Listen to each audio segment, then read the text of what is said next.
Welcome in, everybody, whether you're on the East Coast, West Coast, or around the world. This is Coast to Coast. And wait, nope, never mind. We got a Philly guy sighting. Hey, how's it going, man? Not too bad. Yeah, I've been on for like 5 minutes. It's StreamYard is tough today.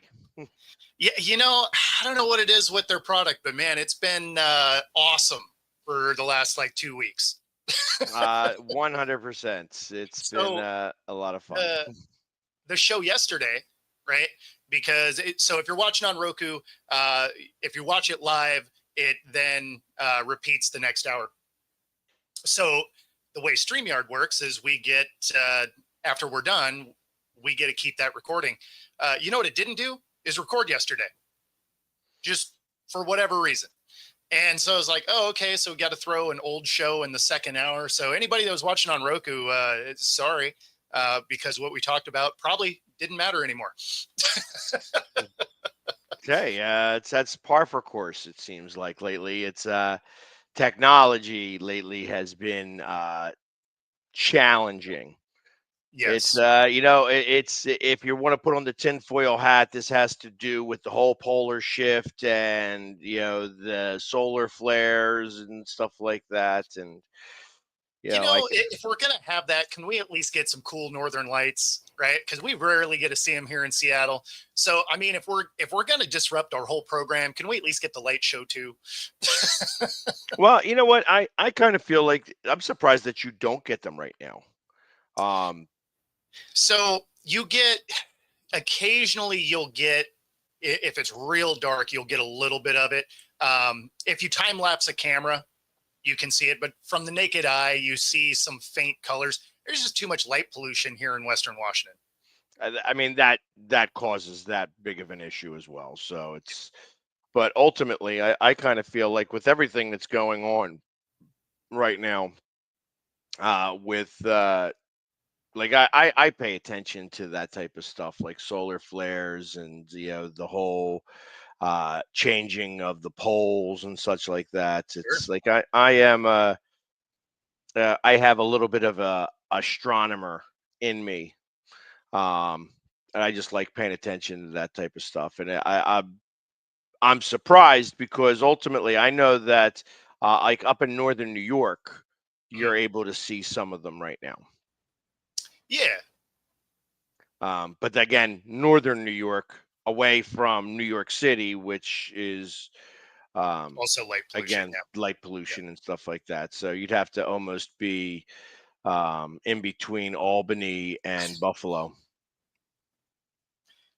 Yeah. Now, like if you go north and east, right?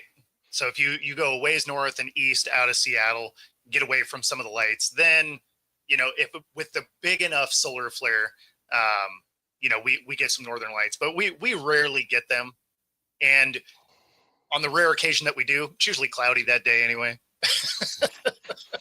Of course.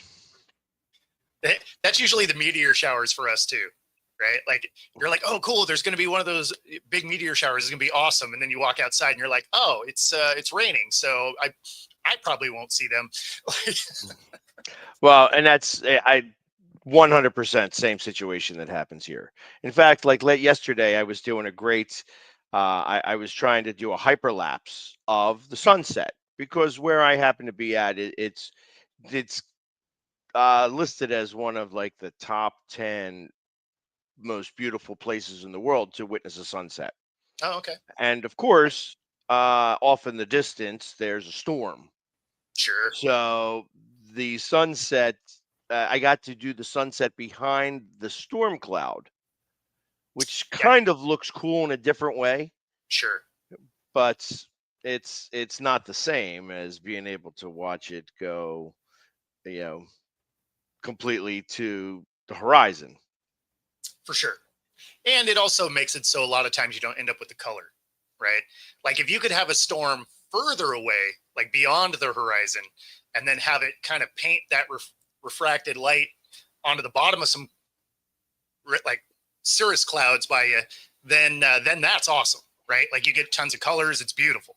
So once the sun got below the horizon, and I took a few pictures of the clouds out there. That's kind of picturesque because you see the reds and the oranges Yep. um out amongst the water, and it still has like sun trails per se Mhm. on the water itself, because it's all you see is water. However, it's only bay, so you're not getting like all the big waves and anything like that. It's Sure. just Yeah. basic stuff. It's like probably not much different than the sound up around your way. Yeah. I mean, we get beautiful sunsets here.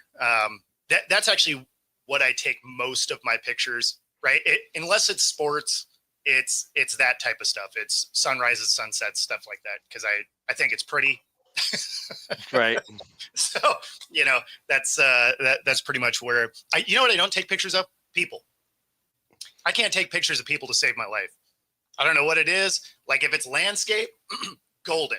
If it's people, man, I got some really nice equipment that I can't take pictures of people with. Yeah, I get that completely. It's funny, out of all the pictures that I take, and of course I'm taking pictures all of the time. I find that I very rarely take pictures myself. Like, it's not my Oh pictures that are ever taken. Like, it's always them. yeah. Mhm. So it's if you don't tag me, I don't get these pictures. So I don't reshare the post, which Sure. makes for different challenges on its own and such. But I mean, all with the thousands upon thousands of pictures that are out there. I get to see maybe 1 to 2% of them. No, I mean that makes sense. Like for me, I never take pictures of myself. I like I'm not that fascinated with myself. I don't care. Just like I don't watch these shows back. You know, watching myself on camera is like hearing my voice on an answering machine. Like I just don't want to do it. And you always sound much worse than you think. Like, I feel like I sound very nasal when I hear myself on a recording. Well, I think it's because you go into it pre-annoyed. You're just like, ah, this jackass. Like I don't want to listen to this guy. Like, Oh, trust me, it's like when I'm putting in, like when I'm on TikTok, or actually Instagram's the worst, because Instagram will continue to play the video over and over and yes. over again while you're typing in all your stuff. And I'm like, I'm so tired of hearing my voice already. It's like, shut the frig up. Oh, the Um, first thing I do is turn my volume off. I'm just like, and no. what's up, everybody? It's like, oh my God, shut the frig up already. Right. Yep, absolutely. Uh, all right. So for some sports, let's kick it off with the videos that I couldn't get to load yesterday for whatever reason, because StreamYard's a champ. And so this is the Caitlin Clark fouls, and then I have the coach clip after it. So Does here we it go. show her with the excitement and stuff like that? There was some of the stuff I kind of saw. She So was pretty fired up that game in total, she even with a was 20-point lead. so I didn't include that much because then it makes the clip really long, Right. because that didn't happen in this moment. That happened a little bit later, I believe, in the third quarter. But I did get Cunningham's tackle. So you're going to see the Clark foul where she gets poked in the eye and then knocked to the ground. And then you'll see the next cut will be when Cunningham retaliates later in the game and just throws this girl to the ground. It was it was a decent, like, cornerback kind of swing you to the ground sort of tackle. So here we go. 10-point lead for the Fever. Midway point, third quarter. Sheldon all over Clark, and they get into it a bit here. Lexi Hall now gets in Sheldon's face. Caitlin Clark hits the deck. Big Ten against Big Ten, Ohio State and Iowa. Both in the same draft class last year. It is getting spicy in Indiana. in part, the biggest issue for Connecticut, just 40 minutes of basketball. Oh, boy. Sheldon and Cunningham are getting into it. These two teams do not like each other. So, I Yeah. mean, priceless, right? Like, just nope. So, So I she- mean, it looked like she accidentally got poked in the eye. It didn't look as Yes. blatant. I mean, that looked like a basketball play. The Yes. hip check obviously was odd. That why would she come over and completely just straight out do that? I mean, because Caitlin was a few steps away, looking like, where's the call on this one? And Yeah. then ultimately, because there was no initial call, and Well, then there was they a had whistle. to go back. Yeah, no, there was a whistle. So the play did stop. And so, yeah, it looked like incidental contact. Clark, grabs her eye, loses the ball, shoves her, right? Basically, like, get away from me kind of thing, right? Okay, so that's the hard part because there was, I guess, when you see there's a lot going on right there, so it's hard to see that shove until you probably get back into the Yeah, so it slow wasn't, motion of things. yeah, it wasn't super impactful, right? Like, it's not like it was a hard check shove back. It was holding your eye, single hand shove, like, get away from me. And then her teammate comes up, checks her to the ground, right? So in that moment, now there's 3 techs, right? The original person that poked her in the eye, tech. Caitlin Clark gets a tech, kind of an odd tech to hand out, but whatever. And then,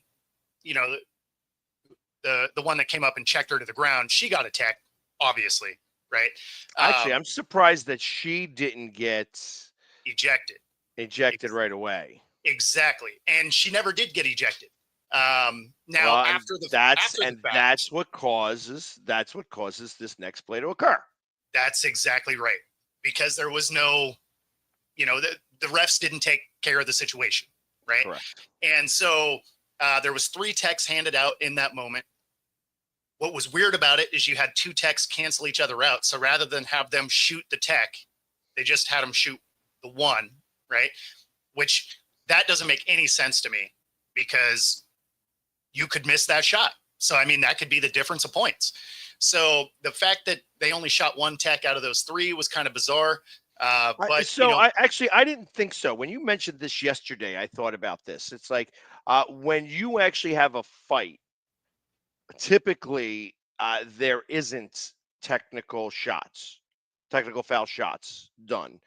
It has to okay, be in the a technical during the play of a game.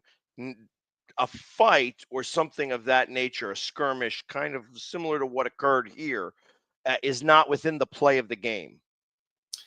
yeah, but a tech generally ends in a shot. So like the one that got shot was the 3rd tech, right? So they canceled the 2 techs out. Now, obviously those techs still counted. They were an elevating tech in the way of if any of those players got another one, they were gone, right? Because they do have a similar situation to the NBA in that way. That being said, that play that you saw at the end there, where there's the tackle, she was bounced immediately. Like she Right. was. Well, that's because that's a flagrant 2. Yeah. Yeah, Yeah. that's not a basketball play at all. Well, and the other one wasn't either. So like that should have been So, an well, ejection no, as well. I kind of look at it. I really kind of look at it as the only play that warranted a shot was the eye poke. That once Okay. she pushed her away, and ultimately it was probably misconstrued in the grand scheme of things. 'Cause it's really just more like, hey, just poked me in the eye. Whoa, like I gotta get my bearings here a little bit. So in the midst of that, I can't see. I just push, and Yep. then you have, the other girl come over and just straight out, hip checker to the floor. Yeah. That if you're calling what Caitlin did a continuation Yeah. technical, like, hey, this is like that's not, again, that's not part of the play. That becomes part of the fight. And same thing with the hip check. Again, Well, and part of the fight. that's where the hip check you would have thought she might have got tossed. And right. because That's not the once that she gets tossed, then it becomes so. This was the lack of doing paperwork. You know what I mean? That's kind of how I look at this as well, because they didn't toss her because it was easier to cancel the 2 out. For instance, before, in hockey, if there were 2 minors that happened at the same time, you would play 4-on-4 hockey. Well, Yeah. the problem with that is that Edmonton Oilers, with Wayne Gretzky, could play 4-on-4 hockey much better than everybody else. Yeah, of course. So they had to change the rule that, okay, you can't, we're not going to cause penalties to be able to give yourself an advantage. And that's, yeah, I mean, I get that. and Yeah, that's I don't kind know. of It what was part of it what was kind of happened. interesting. This is the coach's reaction to it. An explanation for the tech that she got. I think it was pretty obvious that stuff was brewing, right? When the officials don't get control of the ball game, when they allow that stuff to happen, and it's been happening all season long. All season long. It's not just this game. It's been happening all season long. This is what happens, right? This is what happens. You've got competitive women who are the best in the world at what they do, right? And when you allow them to play physical and you allow these things to happen, they're going to compete and they're going to have their teammates' backs. It's exactly what you expect, right? Out of fierce competition. So I started talking to the officials in the first quarter, and we knew this was going to happen. You could tell it was going to happen. So they got to get control of it. They got to be better. They got to be better. I have to imagine the coach here probably gets a fine, right? Like anytime you go after refs, the leagues don't play with that. They always fine you. That being said, she's not wrong. Like this 100%. No, that was that. 100%. She's 100% correct. And the truth of the matter is that she didn't really throw shade at the refs. She's just like, hey, listen, when you are going to call a game in this manner, you are going to have physicality. So ultimately, like, they maybe should have did like the calm down, like they probably should have booted her. Yes. And had she been booted after the hip check, it's likely that the takedown would not have occurred. Exactly. So I get that. But this goes across the board. You see this usually happen, like right now, like during playoffs and in the finals and stuff, where the referees will start to put the whistle away and allow the boys to play. Like sure. that. This is that we're going to give some, levity here and be like, okay, this is championship. You got to earn it. And this world, in Caitlin's world, she gets this all the time.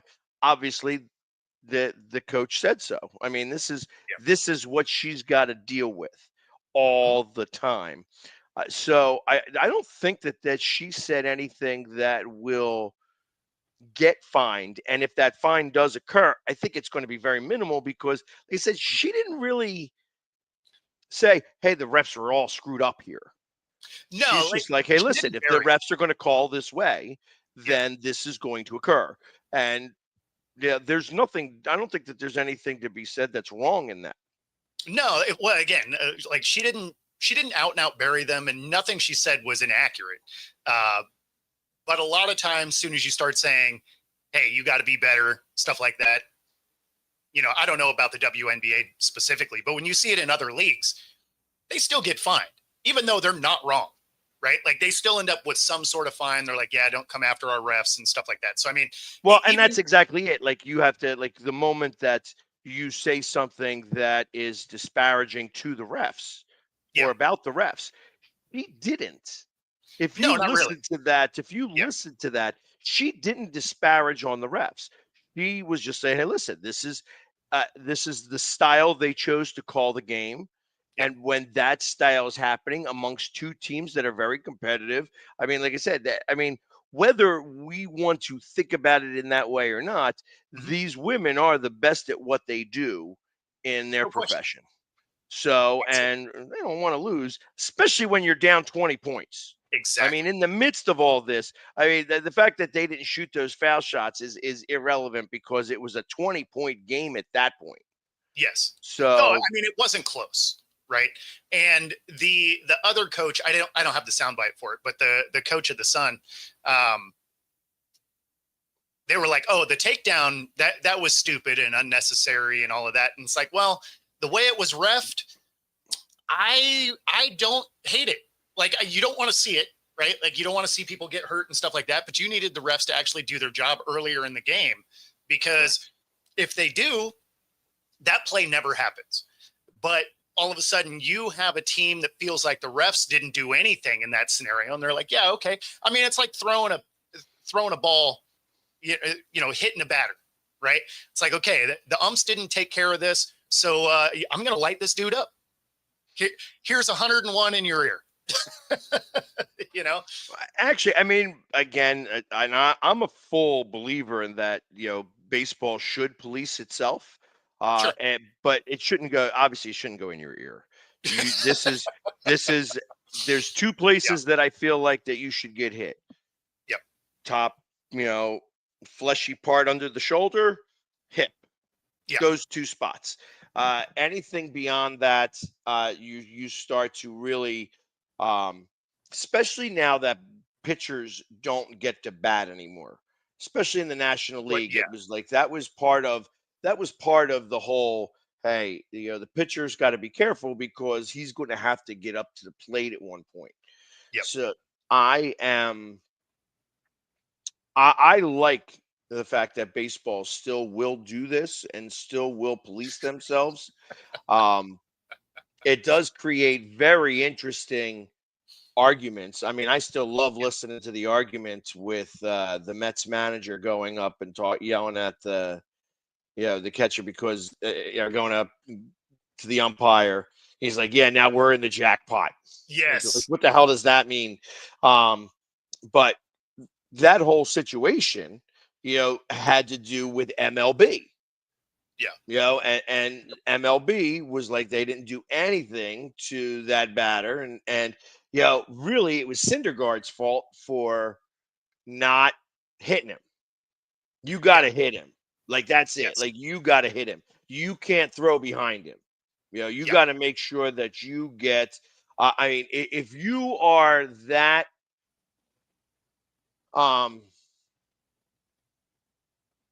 leery not to hit him, like you want to Yeah. send the message like that, then you have to go high over Yeah. his And head, inside. Yeah. high, Well, yeah, high and and you got to inside keep it around his inside of him. head, Yeah. just but away. Like you don't want to hit this guy in the head. Obviously, I don't. I'm Yeah. a firm believer that you should definitely not go after these guys' heads. No, That's you're a not whole trying different to world. take their head off, but you're brushing them off, right? I remember a lot of high and tight, right? Where it's like, okay, like I'm not going to hit you, but you're going to know I'm coming at you. Yeah. Although for anybody watching that hasn't seen that clip, I've watched that clip 100 times at least because it is funny every time it comes across my Yep. feed. And it's like a terrible movie where you're just like, yeah, it doesn't matter where it is in the clip. I'm gonna watch that. Like, And the manager for the Mets sounds like a little kid. yeah, Yeah. You gotta give us our shot. You gotta give us Yep. our shot. yeah. Well, and we're in the jackpot now. You're just like, okay, so does that mean that that the league is really looking at this game where they're like, look, if you guys don't handle this, you guys might be not working a lot of games moving forward. Well, I think it looked more on the fact that he threw him out right away, which you knew was coming.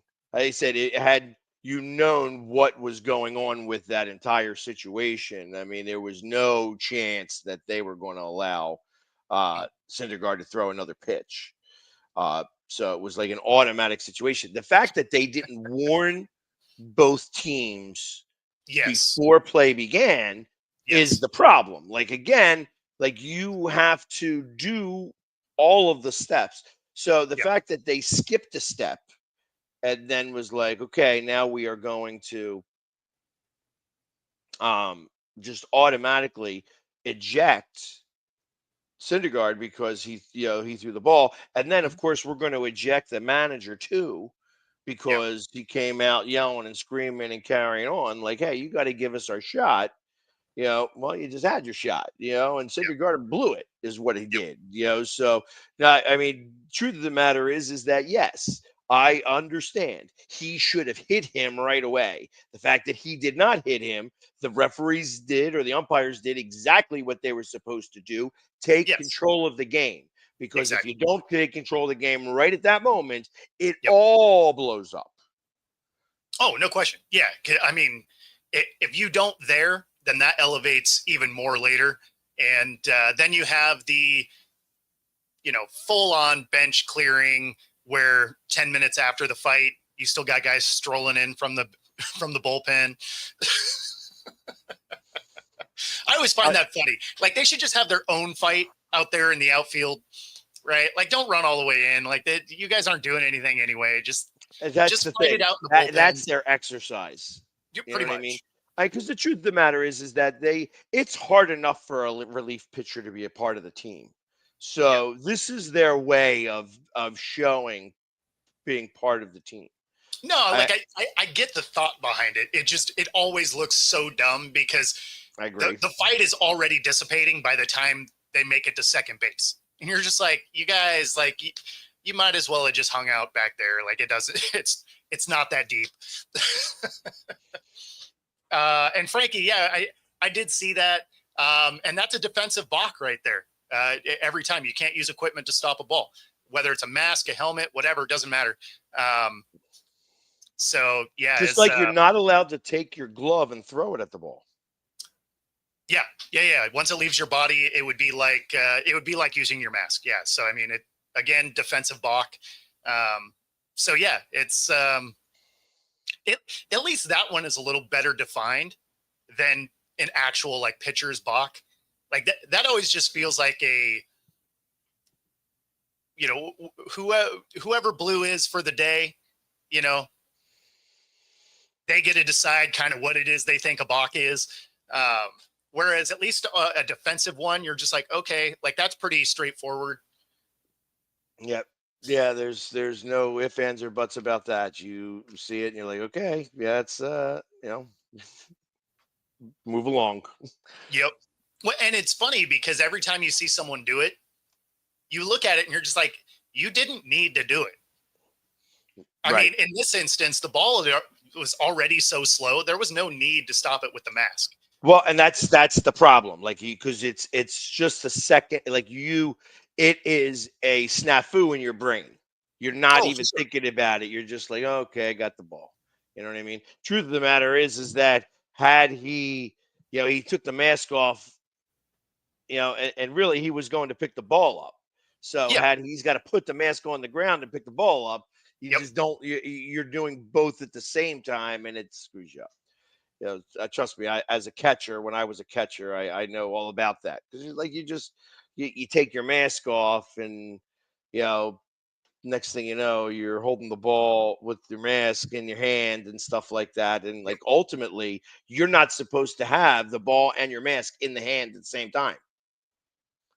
Yeah. I mean, obviously, like just from a good baseball standpoint, you wouldn't want to, because if you have to throw the ball, you can't. Right. So, but no, I mean, defensive box, you're just like, okay, yeah, like you did it. But when you see box for pitchers, like I remember watching, I don't remember, I think it was the first month of the season. A guy got 3 of them in a row, and he's like, "This is me set. Like I don't like." He's like, "I don't know what you want me to do. Like this is I'm I set." remember that. I remember watching that. And you watch it, and you're like, okay, maybe the first one is questionable, I guess, pretty ticky tack, and then the next 2, you're just like he stopped his motion. Like he was set. Like Yeah, it's I think umpires start to get wild hairs in general. Yeah. Yeah, like, okay, hey, this is what we're doing. So I mean, ultimately, because in that case, a guy scored from first Yes. because it was bang, bang, bang, and it's like, Yep. come on, dude, like, really, what's the story? Like, what are you missing here? And then what happened is that the head umpire, because he was not the head umpire, he just happened to Mhm. be behind the plate, had to come over and told him, like, listen, you can't call this anymore. This is no Yep. longer, like, it's all right. You gave him the run now, you know what I Yep. mean, but you can't do this anymore. You got to stop. This is obviously, you are missing this, not him. Yeah. He's, Well, and this is. and you could even kind of get it if the batter's body language made it look like he was, biting up on it, like, oh, he's starting his motion. But even the batter's standing there seeing that he is stopped in his motion. So you're just like, okay, like, how are you the only person in the stadium that's seeing this as a balk? So yeah, like I should actually look up. There's a John Boy of that play, Yep. right? Like, I should probably actually look that up. I'd be curious to see what his narration of it is. And anybody watching that hasn't seen his stuff, it is hilarious. Go check it out. Yeah, it's cool to kind of watch John Boy do his thing. Like, that's, because especially because there's so many out there that are Yes. awesome. Like, it's when you start to do the deep dive. Like, if Mhm. you were to start to look at Lenny Dykstra's conversations with those umpires, Yep. that would be amazing. Like, Lenny Dykstra, like, would go out of his way to find out some dirt on these umpires.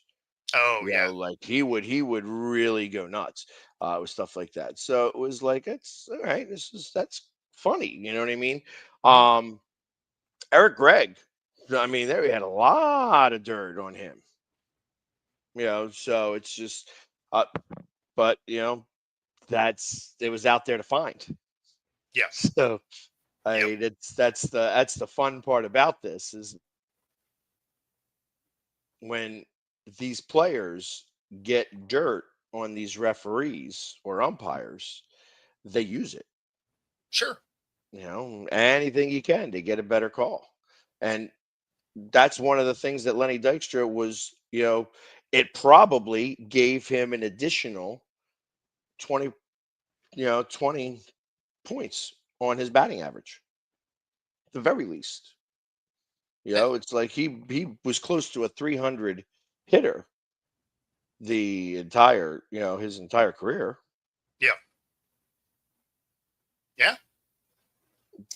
But and it's doesn't it seem like that's gone by the wayside? 300 hitters are so rare now, I feel. Are there any? Is I anybody even hitting 300? Well, I'll tell you what. Let's find out right now. I happen to be on the MLB league. So interestingly enough, uh, in the American League, Judge is hitting 366. Wilson's 359. Wow, really? 366? 366, that's a batting average right there. Yeah, no, Wilson that's amazing. Wilson's hitting 359, and then third is at 329. So you have 366 and 359, which are over and above everybody else. And Oh then yeah. 329, 321, 319, 318, 305, 302, Okay. 300, 300. So there's 10 in the American League that, are at 300 and above. That In is the way better than I was thinking. in I the was thinking if there National was. League, there is 6. Okay. Interestingly enough, it's Smith and Freeman of the Dodgers Hmm. in the top 2. And out of the top 10, the Dodgers actually have 4. Smith, Wow. Freeman, Pages, and Otani. And that's in the Wow. top 9. The only other team to have more than one is the Phillies, which in the Okay. top 10 is Bohm and Turner. Hmm. So Yeah, that's That is more than I was expecting. I was expecting if there was some, you might have five or six across the league. So I mean, like that's not so bad. That's not so bad. Right. And Rallies, your guy over there, is leading the MLB in home runs. Oh, did he take it back over? He was tied for Otani tied for Judge. I mean, a couple days ago. He's at 27. Oh, okay, so So we did hit Judge one is more. at 26, Otani's at 25, Schwarber's at 22. Yeah, no, look at Cal go. It's funny because when you look at the rest of the home run leaders, you're just like, oh yeah, that makes sense. And then Cal's there, and you're just like, okay. It is kind of interesting. Also, a lot less home runs this year. Yeah. Usually you would see somebody in the 30 to 35 range. Pitchers are ahead of the batters this year. Yeah, I mean, I don't know. I guess it's still they can't be too far behind, really, because I mean, usually when you're in the 30s is right around that All-Star break. We're still a few weeks away. I look at it that around the All-Star break, you usually have a couple approaching 40. Oh, okay. Yeah. Yeah, just in my opinion, I might be way off, but yeah, we don't have stats to back any of this up, so exactly. But so, do you think that switching it up a little bit more, that the NBA ends tonight? I do. Yeah. Yeah. I mean, obviously, we had to talk about this, right? Got game 6 of the finals. Yeah. No, I think OKC wraps it up. I mean, even if Halliburton is able to play, his MRI was inconclusive, which, basically means if you feel good, go for it. This is a closeout game in the NBA Finals. Of course, he's going to play. Will he be effective? I mean, maybe, but probably not, top level. I think OKC over the last 2 games has really figured out how to attack the Pacers. And yeah, so I imagine that this will wrap it up. Yeah, I kind of think so as well. It's the spread right now is 6.5 points. I just don't think that the Pacers are going to have enough. It's of course it's going to be up more on OKC to see if they can, they have to shoot somewhere in the neighborhood of about 45%. If they don't, then that will cause them to lose. But yeah, I Well, and OKC really could have lost the last game if it wasn't for the Pacers becoming extraordinarily sloppy in the last 4 minutes, where they had 4 consecutive turnovers on, possessions. Like, you're not going to win that way. But they found their way back into that game. They were down big a couple of different times. They were within 4 before that 4 turnover sequence. And then, then it was really never a problem after that. But I mean, the Pacers are always in it, even when they're behind. Like you got to expect them to try and do something. But yeah, like I said from the beginning of the series, though, the OKC does everything the Pacers do, just a little bit better. And so I understand this is in Indiana, so I mean, maybe they get some home court calls, home court advantage. Well, and that and the fact that they have not lost 2 games here in a row kind of comes into play. And well, they just did. So they just lost back-to-back games. So that's the first time in the postseason, but they did just lose back-to-back. Yeah, so maybe that kind of does it in, because I like even the referees that are sitting there, like these referees are brought in to try to help extend the series and stuff like that. Yeah. I was watching something with Donahue, who is always fun to, obviously he's the one that's always being brought up. Like, yeah, we want to talk to a ref and find out what's going on with all the referees and all the underhanded stuff that's happening. Let's call Donahue. But and he kind of said, yeah, that's exactly what happens. That if the NBA wants to extend the series, there is like a group of guys that extend the series, and Donahue's partner is one of the guys that is reffing the game tonight. So, All right. All right. I mean, I could definitely understand why they'd want it to go another game, right? But yeah, I don't know. It just seems like the air has finally left the sails for the Pacers.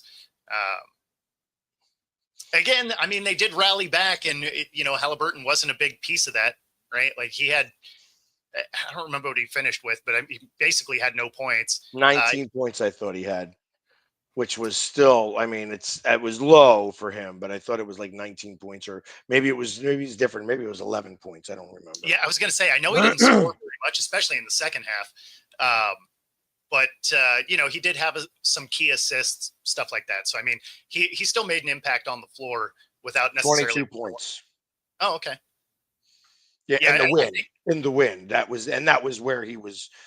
Oh no! I mean, in the last game, the loss. Oh no, the last game he had, because his knee, or I think it's a knee issue. 4 points. Yeah, no, exactly. He basically was non-existent.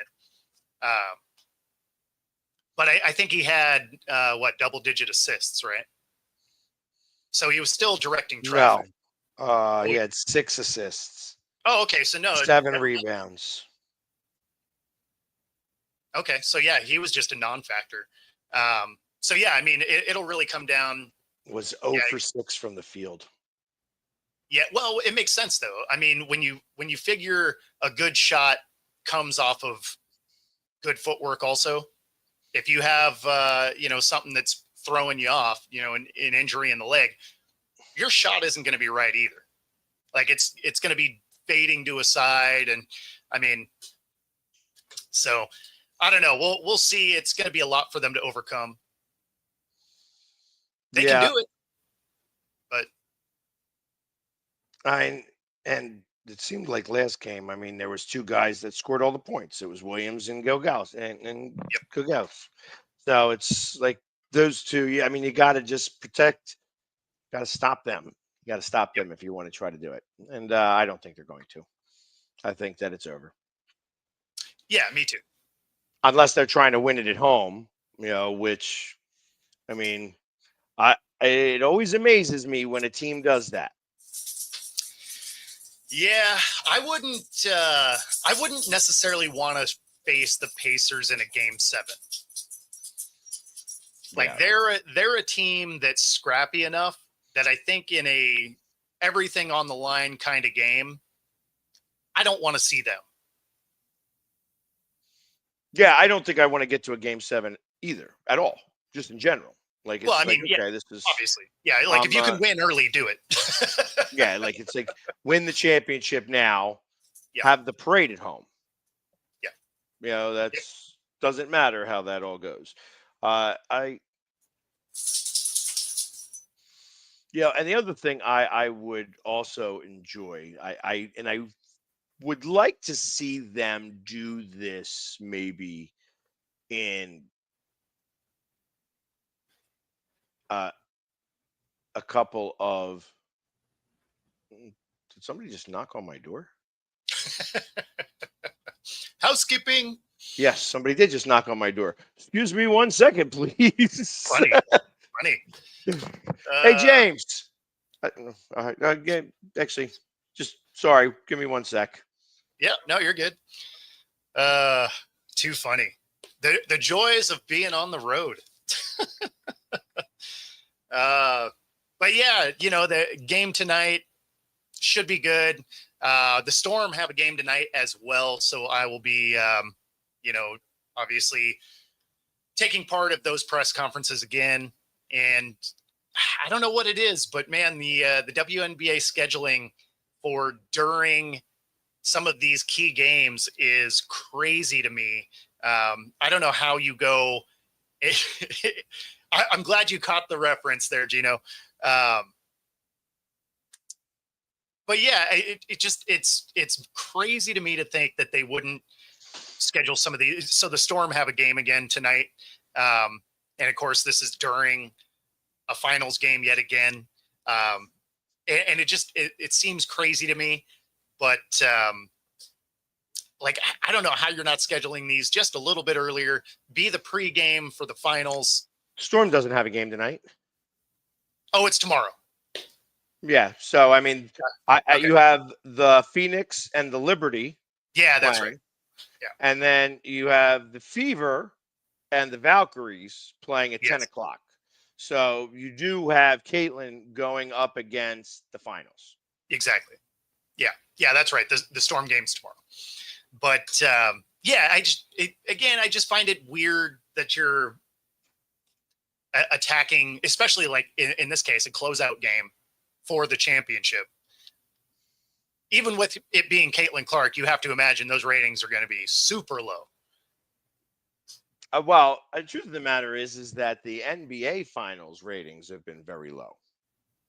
Well, yeah, like the worst in years. Yeah. Yeah. So No, absolutely. and that has to do with the fact that there's nobody playing. Well, yes, and they're both small market teams, and yeah, I mean it's not a great media hype kind of finals.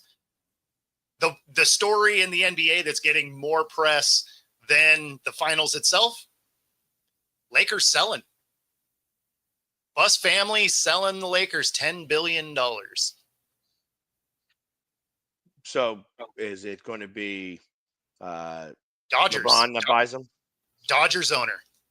Uh, Dodgers owner picking it up, $10 billion. And the Bus family officially going to be, they're still going to have like a minority stake somewhere in there. But yeah, Bus family's done. That's now, interesting in general. When you figure they bought it for like $50 million, I think is what it was, a little over that. Let's see, I actually have the number. Let me see it real quick. I thought I did. Oh, here we go. Oh, just kidding.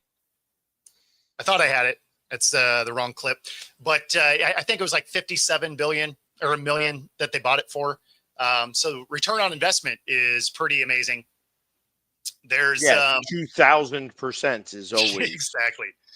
And then of course there's six kids in the Bus family. So you know what, they end up with roughly like 1.7, 1.8 billion a piece. I think they'll be doing fine. I would take the fight out of me. That right? Yeah. You know, I have all of a sudden $1 billion. Yeah. Yeah, that fight would be, it would be tough to be like, I'm gonna just smile. Yeah, I mean, it's funny because I enjoy what I do, so I'd probably still do some of it. But my quest for I'd have a lot better equipment. And my quest for sponsorship may not be as intense. Actually, the truth of the matter is that once you have that money, sponsorship goes way up. I know. How frustrating is that? Money begets money. I mean, that's It part of sure the world does. here. Sure does. Yeah, it's funny. I've been I've been playing with the AI, and Yep. I have literally right now 3 different AI, like Google's AI, Yep. the VO, Chat GPT, and then a third one that's really more for trying to create an avatar. Oh, okay. But it's interesting because like I'm trying to create a store, and the AI will not do the creation, but it'll tell you exactly step by step on what to do. So I'm trying to actually do it step by step. Like, I'm going to create my first, Philly sports guy store and put it out there. And so you're going to get merch here in a minute. Just because Hey, there we go. I've watching how to do all this stuff, and it's saying, hey, listen, you should take pictures, get a picture of one of the iconic moments and just Oh throw yeah. it on a t-shirt. That you can do So that. the season is over. Yeah. That I tell you, that one would sell to everybody else other than Philly. No, that's what I'm saying. And that's the bigger market, so not a bad way to go. That's exactly it. Like, sit there with the miserable look, like so the Sad season is panda. over. Good stuff. It's the same thing with like having Dallas sucks. Yep. Just that's all I'd have. Dallas sucks. Yep. They'd sell. That would sell a lot. A lot. Joe would not be buying any, but everybody else will. What? Joe would get a free one. Come on, you got to send him. Just be like, oh, I got you a gift. Dallas sucks, Paisan.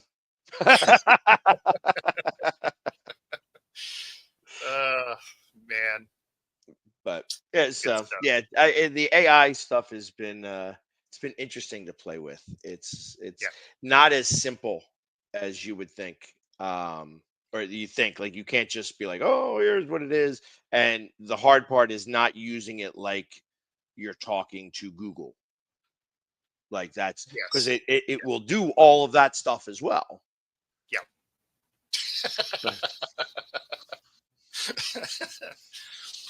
Yeah, no, it is funny because when you're dealing with the AI, it listens to you very literally, and yes, so it does not make up for implied stuff, right? Like it takes what you say explicitly, and so it'll avoid elements that you're like, well, I mean, it seems like you should be able to figure this out. What it doesn't do is figure it out. Like, you need to outline exactly what you want it to do, and it'll do that. But it won't expand. It won't expand on it. But you have to also, specifically, like when you're trying to deal with a video.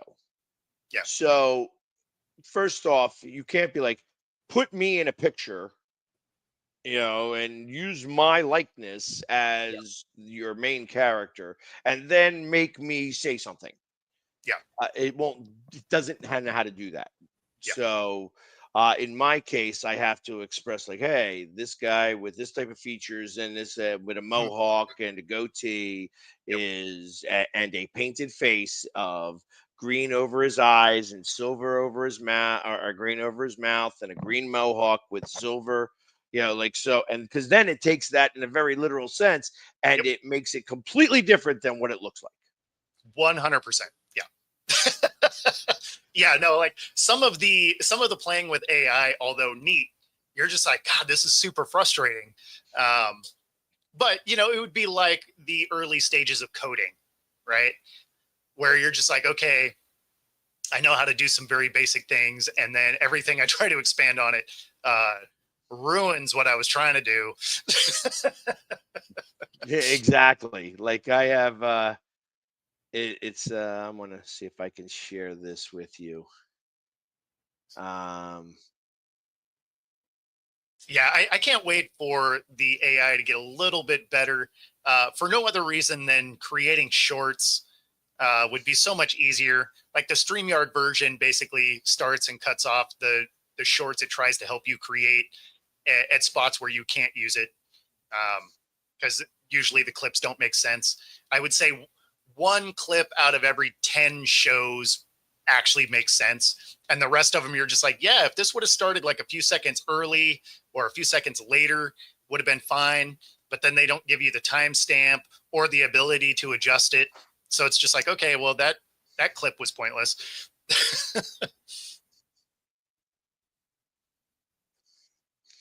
Yeah, I'm gonna see. Will it allow me to do this right now? Bang, bang. And of course not. I for some reason it's like it's not. And let's see if. Yeah, I mean, some of this I attribute to StreamYard. Like, I don't know what it is they're adjusting, but it sure has made shows a little bit more difficult. I mean, and just like simple settings. So for like, you know, for the show today, the way people's stuff is popping up, I didn't change that from the other day, but it's different. So there you go. So I think you might see here we it. go. Yep. Oh, that's hilarious.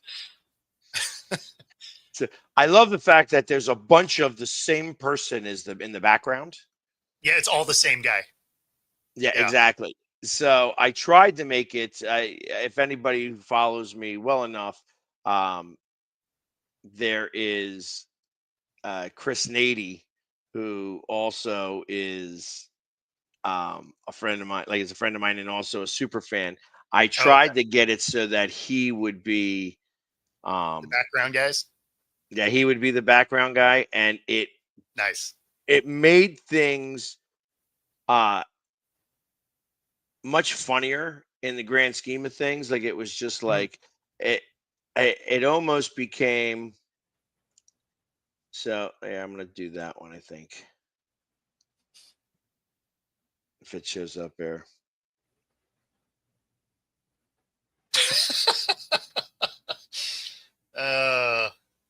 These are priceless.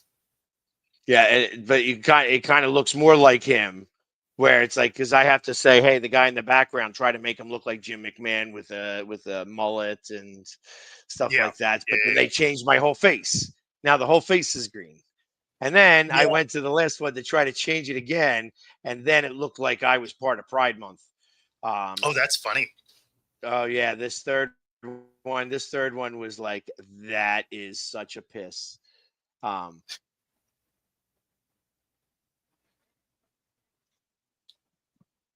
here we go. There we go. It's like, hey, yeah. It like And put my name on the front. Screenshotted that one. Yeah, that's it. That is now your caller ID. So yeah, that was kind of just straight out of goofy. That is amazing. So yeah, you can take it down now. That does get us to the top of the hour. Thanks for hanging out with us this morning.